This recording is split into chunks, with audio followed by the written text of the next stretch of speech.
अनेक ठिकाणी तर सिमेंट रोडवर आता डांबरीकरण करण्याचं काम सुरू झालेलं आहे. जिथे गरज नाही आहे, जिथे ऑलरेडी दिवे लावलेले आहेत, तिथे करोडोचे दिवे लावले जातात आहे. एवढ्या सगळ्या मोठ्या प्रमाणात विकासाच्या नावाखाली फक्त भ्रष्टाचार करून स्वतःचे पोटं भरण्याचं काम आणि त्या कंत्राटदाराच्या पोटं भरण्याचे कामं या सरकारने करून राहिलेले आहेत. आणि इथल्या लोकप्रतिनिधी सांगतात आहे की आम्ही विकास केला, पण मग माझ्या गावातल्या पांदन रस्त्यांसाठी यांच्यातून साधा मुरुम टाकायला जागा नाही आहे. आज नुसत्या शेतीवर तुम्ही जगू नाही शकत.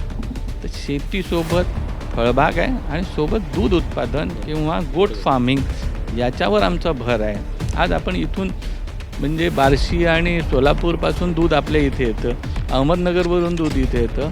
का नाही माझ्या भागातल्या इथून दूध बाहेर गेलं पाहिजे. खरेदीपासून तर विक्रीपर्यंतची एकत्रित व्यवस्था केली तर निश्चितपणे मोठ्या प्रमाणात फायदा होऊ शकतो आणि त्याच्यात रेट ठरवण्याचा अधिकार त्या शेतकऱ्यांना मिळेल असा आमचा मानस आहे. आज शासनाच्या चुकीच्या धोरणांमुळे घरकुलाचे प्रश्न आहे, घरपट्ट्यांचे प्रश्न आहेत. अनेक लोकांना ज्यांना राहायला घरं नाही त्यांना घरपट्टे मिळत नाही. आमचं म्हणणं आहे की वर्धावर्धीने हाट तयार झाला पाहिजे. जे रस्त्यावरचे गाव आहे तिथल्या बचत गटांना 12 महिने काम मिळालं पाहिजे. त्यांचे प्रॉडक्ट आज ऑनलाईन गेले पाहिजे.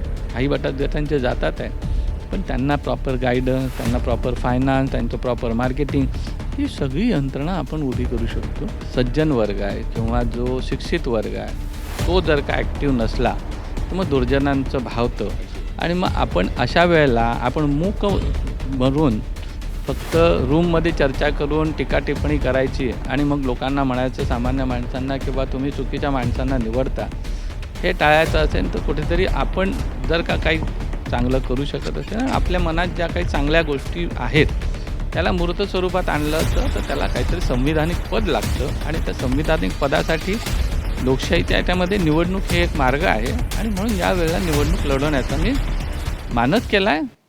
मित्रांनो नमस्कार, मी अजय तिगावकर. विधानसभा निवडणूक 2024च्या या शृंखलेमध्ये न्यूज 81वर आपलं सर्वांचं स्वागत. बांधवांनो, अनेक विधानसभेचं तुम्ही यापूर्वी न्यूज 81च्या माध्यमातून केलेलं चित्रांकन पाहिलं असेल. वर्धेमध्ये ज्या पद्धतीनं यापूर्वी तुम्ही ज्या काही विधानसभेच्या ज्या संभाव्य उमेदवारांच्या ज्या तुम्ही मुलाखती बघितल्या असेल, त्यातले या शृंखलेमध्ये परत एकदा आपण आज वर्धेमध्ये जे संभाव्य उमेदवार आहे, ज्यांच्या स्वतः ज्या या विधानसभेच्या निवडणुकीस इच्छुक आहेत, असे डॉक्टर अभ्युदय मगे यांच्याशी आपण संवाद करू. आज आपण या सामाजिक चळवळीकडून राजकीय क्षेत्राकडे कसे चाललेत या संदर्भात आपण त्यांच्याशी संवाद करू. मेघे साहेब, आपलं न्यूज 81 स्वागत. नमस्कार. आपण अनेक वर्षापासून सामाजिक चळवळीमध्ये आहे. एक स्वतः उच्च विद्याविभूषित आहात. सामाजिक चळवळीत असताना तुम्हाला अचानकपणे राजकीय क्षेत्राकडे वळण्याचा तुमचा कसा मानस झाला? नाही, तसा अचानकपणे कुठलाच निर्णय होत नसतो. मी गेले अनेक वर्ष सामाजिक क्षेत्रात काम करत होतो आणि राजकीय, कारण की माझ्या घराण्यात राजकीय ही परंपरा आहे. माझे वडीलही जरी डायरेक्ट निवडणुकीच्या राजकारणात नव्हते, पण एक विचार घेऊन काँग्रेस विचाराचे आणि विशेषतः हिंदुत्व विरोधी किंवा जे भारतीय जनता पक्षाचं किंवा जनसंघाचं जे हिंदुत्व आहे त्याच्या विरोधात त्या विचारधाराचे होते. सोबतच माझे काका हे अनेक वर्ष काँग्रेसचे नेते होते. काँग्रेस पक्षाच्या तर्फे त्यांनी अनेक निवडणुका लढवल्या आणि त्यांच्या अनेक निवडणुकांमध्ये मी सक्रिय सहभाग घेतला होता. 2009-2014ला मी एक मतदारसंघ सांभाळला होता. त्याच्यामुळे राजकीय जीवन हे माझ्यासाठी असं नवीन नाही आहे. राहिला प्रश्न, मी आजवर जवळपास 4 निवडणुकांमध्ये काका किंवा माझे भाऊ यांच्यासाठी राजकीय प्रचार केला, राजकीय भाषणं केले, एक विचारधारा घेऊन केलं. ही पहिल्यांदा मी स्वतःच्यासाठी यावेळेला केलं, म्हणून तो माझा राजकीय प्रवेश आहे असं म्हणता येईल. आणि त्यासाठी अनेकदा लोक म्हणतात की एक अशी म्हण आहे की जेव्हा समाजाचा सज्जन वर्ग आहे किंवा जो शिक्षित वर्ग आहे तो जर का ॲक्टिव्ह नसला तर मग दुर्जनांचं भावतं आणि मग आपण अशा वेळेला आपण मूक भरून फक्त रूममध्ये चर्चा करून टीका टिप्पणी करायची आणि मग लोकांना म्हणायचं सामान्य माणसांना किंवा तुम्ही चुकीच्या माणसांना निवडता, हे टाळायचं असेल तर कुठेतरी आपण जर का काही चांगलं करू शकत असेल, आपल्या मनात ज्या काही चांगल्या गोष्टी आहेत त्याला मूर्त स्वरूपात आणलं तर त्याला काहीतरी संविधानिक पद लागतं आणि त्या संविधानिक पदासाठी लोकशाहीच्या याच्यामध्ये निवडणूक हे एक मार्ग आहे आणि म्हणून या वेळेला निवडणूक लढवण्याचा मी मानच केला आहे. तुम्ही आता संभाव्य तुम्ही विधानसभेचे उमेदवार आहात. तुम्ही निवडून आल्याच्या नंतर तुमची सगळ्यात मोठी प्रायोरिटी, तुमचं विजन आणि मिशन नेमकं काय असेल? म्हणजे तुम्हाला काय वाटते की मी या वर्धा विधानसभेचा जर एक उमेदवार आमदार म्हणून निवडून आल्याच्या नंतर तुमची काय भूमिका असेल? तर सर्वप्रथम तर माझी सर्वात मोठी आणि पहिली भूमिका राहील की हा वर्धा विधानसभा हा मुळात तसा 2 मोठ्या विभागात डिव्हाइड झालेला आहे. एक वर्धा आणि वर्धा ग्रामीण आणि एक सेलू भाग. या दोन्ही भागातल्या थोड्या वेगळ्या समस्या. वर्धा हे एक ऐतिहासिक शहर आहे, त्याला गांधीजींचा वारसा मिळालेला आहे आणि त्या शहराचा विकास हा फक्त रस्ते बांधण्याने आणि काहीतरी लाईट लावल्याने विकास होत नाही. विकास हा खऱ्या अर्थाने जर का करायचा आहे तर माझ्या इथल्या तरुणांना योग्य पद्धतीचं प्रशिक्षण मिळालं पाहिजे. त्या प्रशिक्षणानंतर त्यांना रोजगार मिळाला पाहिजे. गेल्या 40 वर्षात लॉयड स्टील नंतर एकही मोठा कारखाना या शहरात येऊ नये हे अत्यंत दुर्दैवी आहे. आणि वर्ध्याचं जर का तुम्ही स्ट्रॅटेजिक लोकेशन पाहिलं तर या इथून 4 ठिकाणी जाणारे महामार्ग जातात, 4 ठिकाणी जाणारे लोहमार्ग आहेत. तर या ठिकाणी गांधीजींच्या तत्वावर चालणारं एखादा मोठा कारखाना आणावं हे माझं स्वप्न आहे पहिल्या 5 वर्षामध्ये. तर ते झालंच पाहिजे. पण सोबतच इथल्या ठिकाणी शेती आधारित आपण प्रोसेसिंग इंडस्ट्रीला जर का महत्त्व दिलं तर त्या याच्यातून आणि महात्मा गांधींचं जे स्वप्न होते की छोटे आणि लघु उद्योगांवर लक्ष द्या, त्याच्यातून रोजगार निर्मिती होते. ते शेतीपूरक जर का उद्योग राहिले तर त्याच्यातून शेतीलासुद्धा मोठ्या प्रमाणात फायदा होतो, शेतकऱ्यांच्या उत्पादनाला फायदा होईल आणि अशा प्रकारचे या दोन्ही ठिकाणची सांगड घालण्याचं स्वप्न आहे. दुसरा हा एक मूळ गांधी हा विचार एवढा मोठा आहे. तर आपलं स्वप्न आहे की गांधींच्या नावावर इथे असं सुसज्ज असं एक चांगली लायब्ररी किंवा लायब्ररी म्हणण्यापेक्षा एक विचार केंद्र इथे झालं पाहिजे. त्याच्यावर जगभरातले जे गांधींच्या याच्यावर विचार करणारे, मग गांधींच्या विरोधातले, गांधींच्या समर्थनातले सगळे पुस्तकं या ठिकाणी असले पाहिजे. त्यांचा तो वारसा, तिथे त्यांच्यासाठी राहण्याची व्यवस्था, त्यांच्यावर तिथे येणाऱ्या प्रत्येक पर्यटकाला त्या माध्यमातून माहिती मिळाली पाहिजे. त्या पर्यटकाच्या माध्यमातून या गावामध्ये जी आर्थिक उलाढाल होईल त्याच्यातून या गावाचा विकास होऊ शकतो आणि हा ऐतिहासिक वारसा आपल्याला जपता आला पाहिजे. त्या माध्यमातून आपल्याला एक तो विकास साध्य करायचा आहे. दुसरं त्या उद्योगाच्या बाबतीत, तिसरा या बाबतीत आणि चौथा म्हणजे या भागातलं सिंचन व्यवस्था अत्यल्प आहे आणि त्या सिंचन व्यवस्था वाढवून या ठिकाणच्या आमच्या शेतकरी बंधूंना सोयाबीन, कापूस आणि तुरीच्या पलीकडे जाऊन आम्हाला फळबागाच्या दृष्टीने एक काळ होता की सेलू हे केळीसाठी प्रसिद्ध होतं. पण दुर्दैवाने चुकीच्या धोरणाने तिथली केळीची शेती जवळजवळ संपुष्टात आली. ती आता काही प्रमाणात थोडीशी वाढते आहे. माझा असा प्रयत्न आहे की या ठिकाणी केळी उत्पादन वाढवून त्याला GI टॅग मिळणारी केळी लावायची आणि केळी हे असं बहुआयामी पीक आहे की त्याच्या अगदी बुंध्यापासून तर केळीच्या शेवटच्या अगदी केळी खराब होत आली तरी त्याचा पल्प काढून ते सुद्धा आपण वेगवेगळ्या मार्गाने त्याला प्रसारित करू शकतो आणि इथे कार्गो आहे आणि केळाला आंतरराष्ट्रीय स्तरावर खूप मोठी मागणी आहे. तर या सगळ्या याला करून सेलू तालुक्यात केळी उत्पादन कसं वाढेल, प्रत्येक शेतकऱ्याला त्याचा कसा फायदा होईल, त्याची आमची भूमिका आहे. त्याच्या व्यतिरिक्त आज नुसत्या शेतीवर तुम्ही जगू नाही शकत.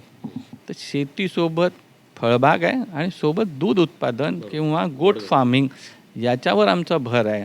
आपल्या जो एक अतिशय उत्तम उदाहरण आहे की गोदुग्ध भंडार जे आपल्या इथे गोरज भंडार जे आहे ते आज अनेक वर्षापासून आपली क्वालिटी मेंटेन करून आहे. पण ते फक्त वर्धा तालुक्यापुरतं आहे. येणाऱ्या काळामध्ये माझी अशी इच्छा आहे की त्यांच्या सहकार्याने वर्धा तालुक्यासारखंच सेलू तालुका दूध उत्पादक, कारण की आज शेतकऱ्यांची प्रचंड मोठ्या प्रमाणात दुधासाठी लूट चालू आहे. आज आपण इथून म्हणजे बार्शी आणि सोलापूरपासून दूध आपल्या इथे येतं, अहमदनगरवरून दूध इथे येतं. का नाही माझ्या भागातल्या इथून दूध बाहेर गेलं पाहिजे. आज महिला एवढ्या मोठ्या प्रमाणात आपल्या वर्धा जिल्हा हा सुपर सॅच्युरेटेड आहे बचत गटांच्या माध्यमातून. पण खरंच किती बचत गट आहेत? 44,000 बचत गट आहे म्हणतात. पण त्यातल्या ॲक्टिव्ह मोठ्या मुश्किलने 10-12 हजार. ॲक्टिव्ह म्हणजे काय? तो वर्षभरात एखादा प्रदर्शनीमध्ये जातात त्याला ॲक्टिव्ह म्हणतात. हे असं तात्पुरतं काम नको. माझ्या या सगळ्या भगिनींना त्यांच्या सन्मानाने त्यांना जर का 2 पैसे जास्त मिळाले तर ते आमचं ध्येय आहे. आपला वर्धिनी ब्रँड हा आपण पूर्ण महाराष्ट्रात पहिला आणला. त्या सगळ्याच प्रक्रियेमध्ये मी स्वतः सहभागी होतो. म्हणून आज गेल्या 15 वर्षात काहीच नाही झालं. आज वर्धिनी ब्रँड तर पूर्ण तुमच्या वर्धेच्या प्रत्येक तालुक्याच्या ठिकाणी, प्रत्येक मोठ्या गावाच्या ठिकाणी आमचं म्हणणं आहे की वर्धिनी हाट तयार झाला पाहिजे. जे रस्त्यावरचे गाव आहे तिथल्या बचत गटांना 12 महिने काम मिळालं पाहिजे. त्यांचे प्रॉडक्ट आज ऑनलाईन गेले पाहिजे. काही बचत गटांचे जातात आहे, पण त्यांना प्रॉपर गाईडन्स, त्यांना प्रॉपर फायनान्स, त्यांचं प्रॉपर मार्केटिंग, ही सगळी यंत्रणा आपण उभी करू शकतो. सोबतच ग्रामीण भागातल्या शिक्षणाची अवस्था, आरोग्य व्यवस्थेची अवस्था अत्यंत बिकट आहे. खास करून शिक्षणाच्या बाबतीत 1 शिक्षकीय शाळा, 2 शिक्षकीय शाळांचं प्रमाण इतकं मोठं आहे की त्या ठिकाणी शिक्षकांना अजून या वर्षीचे तर युनिफॉर्म नाही मिळाले, पण ती या सरकारला 4-4 महिन्यात शिक्षणावर पैसा खर्च करता येत नसेल, तर प्राथमिक शिक्षण जे की आपल्या संविधानामध्ये 2009ला आपण अंतर्भूत केलं की 14 वर्षापर्यंतचं शिक्षण हे सक्तीचं आणि मोफत असलं पाहिजे. आणि त्या गरीब माझ्या विद्यार्थ्यांना साधं जर का आपण धडाचे शिक्षक देऊ नसू शकत, धडाचं त्यांना युनिफॉर्म देऊ नसू शकत, म्हणजे त्या गरीब माणसाचं दुर्दैव हे आहे की तो कॉन्व्हेंटची फी भरू नाही शकत, त्याला शाळेत पाठवायला बसेस नाही आहे अनेक गावांमध्ये, आणि 1ली ते 4थीच्या विद्यार्थ्यांना एकटा मुलाला पाठवू नाही शकत, तर त्याला मजबुरीने त्या शाळेत जावं लागतं. आणि त्या शाळेची जर का व्यवस्था शासन म्हणून जर का करू नसेल शकत, तर याच्यापेक्षा ह्या मूलभूत आहे ना. म्हणजे जसं अन्न वस्त्र निवारा आहे तसं शिक्षण आणि आरोग्य हे सुद्धा मूलभूत आहे. या मूलभूत सोयीसाठी जर का शासन लक्ष नसेल देत, तर मला असं वाटतं मग त्या शासनाला अर्थ काय? हायवेपर्यंतचा रस्ता असतो किंवा अगदी या सिंधी मेघेचा असतो, महिनोन्महिने त्या रस्त्यांवर कुठलंही काम होत नाही. नुसते रस्ते खोदून ठेवल्या, लोकांची, नागरिकांची प्रचंड त्रास होतात आहे. आणि शहरातले अनेक रस्ते, म्हणजे एक धडाचा रस्ता राहिला नाही आहे की ज्याला आपण रस्त्याचं स्वरूप म्हणू शकू. अनेक ठिकाणी तर सिमेंट रोडवर आता डांबरीकरण करण्याचं काम सुरू झालेलं आहे. जिथे गरज नाही आहे, जिथे ऑलरेडी दिवे लावलेले आहेत, तिथे करोडोचे दिवे लावले जातात आहे. म्हणजे जिथे गरज नाही आहे त्या ठिकाणी विनाकारण तो नाद पैसा. जिथे 6 इंचाचा 8 इंचाचा रस्ता बनवायचा, त्याच्यात लोखंड टाकायचं, तिथे 4 इंचाचे रस्ते बनवून त्याच्यात मोठ्या प्रमाणात भ्रष्टाचार केला जातो आहे. एवढ्या सगळ्या मोठ्या प्रमाणात विकासाच्या नावाखाली फक्त भ्रष्टाचार करून स्वतःचे पोटं भरण्याचं काम आणि त्या कंत्राटदाराच्या पोटं भरण्याचे कामं या सरकारने करून राहिलेले आहेत. आणि इथल्या लोकप्रतिनिधी सांगतात आहे की आम्ही विकास केला, पण मग माझ्या गावातल्या पांदन रस्त्यांसाठी यांच्यासुद्धा साधा मुरुम टाकायला जागा नाही आहे, मुरुम टाकायला पैसा नाही आहे. माझ्या या परिसरातल्या मग ते सिंधी मेघे असो, पिपरी मेघे असो, सालोड असो, तुमचा कारला असो, साटोडा असो, नालवाडीचे अनेक ठिकाणी आहे की रस्त्यांची अवस्था दुरावस्था आहे. नुसते रस्ते खोदून ठेवले, महिनोन्महिने 6-6 महिने त्याच्यावर काम चालू आहे. कंत्राटदारांचा आरोप आहे की आम्हाला पैसेच नाही आहे, पैसे देत नाही म्हणून आम्ही काम करत नाही, मात्र आमच्याकडनं टेंडरच्या आधी घेऊन घेतलेले आहे. अशा प्रकारचा मोठ्या प्रमाणात भ्रष्टाचार करणाऱ्या लोकप्रतिनिधींनी पुन्हा एकदा लोकांपर्यंत जावं आणि म्हणावं की आम्हाला अजून विकास करायचा आणि अजून साध्य करायचं आहे. तर मला असं वाटतं आज लोक शहाणे झालेले आहेत आणि अशा भ्रष्टाचारी पद्धतीने फक्त इन्फ्रास्ट्रक्चरच्या नावाखाली त्यातल्या त्यात सिमेंट रोड आणि सिमेंटच्या बांधकामावर भर देणाऱ्या लोकप्रतिनिधींना ते नेमके कशासाठी हे करतात आहे ही जाग लोकांना आलेली आहे. आणि अशा प्रतिनिधींना लोक निश्चित नाकारतील. आणि खरा विकास काय आहे, जनतेला काय पाहिजे आहे हे आम्हाला माहिती आहे. जे वंचित भाग आहेत, पर्टिक्युलरली आपल्या भागातल्या ज्या मोठ्या ग्रामपंचायती, तिथे अनेक प्रश्न आहेत, लीजचे प्रश्न आहेत, तिथल्या रस्त्यांचे आहेत, तिथे मूलभूत सुविधा नाल्यासुद्धा नाही आहे. हो, वर्षानुवर्ष 12-12, 15-15, 20-20 वर्ष झाले लोक राहतात, ते साध्या रस्ते नाही बनलेले आहेत. त्या तिथे लक्ष न देता शहरातले जे रस्ते एकदा बनले त्याच्यावर 4-4 वेळा डांबर आणि सिमेंट टाकणं, हे भ्रष्टाचाराचं कुरण तिथे मिळतं, म्हणून हे होत आहे असं माझा स्पष्ट आरोप आहे. डॉक्टर अभ्युदय मोघे, सर्वप्रथम त्यांनी ही मागणी केली की जनता म्हणते की सुशिक्षित व्यक्ती राजकारणात येत नाही आणि मग त्यानंतर त्यांची ओरड असते.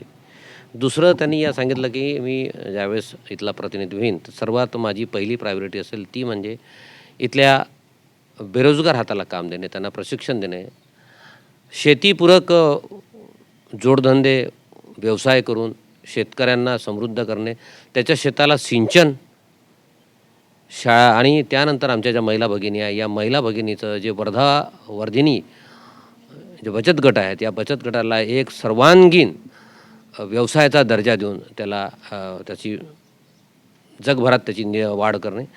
त्यासोबतच या जिल्ह्यामध्ये हे वर्धा जे शहर आहे हे गांधी बाबाच्या नावानं ऐकलं जातं. तर यामुळे इथे जे बाहेर गावातनं त्यांच्या नावाने येणार आहे त्यांच्या दोन्ही भाऊ अंगाने त्यांचा एक समग्र अभ्यास व्हावा अशी एक त्यांची त्याच्यासाठी एक चांगलं या ठिकाणी एक अद्ययावत असं केंद्र या ठिकाणी उभं राहावं.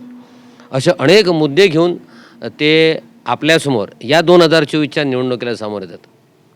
थेट संवाद तुमच्याशी केला. न्यूज 81 बात वही जो सच हो.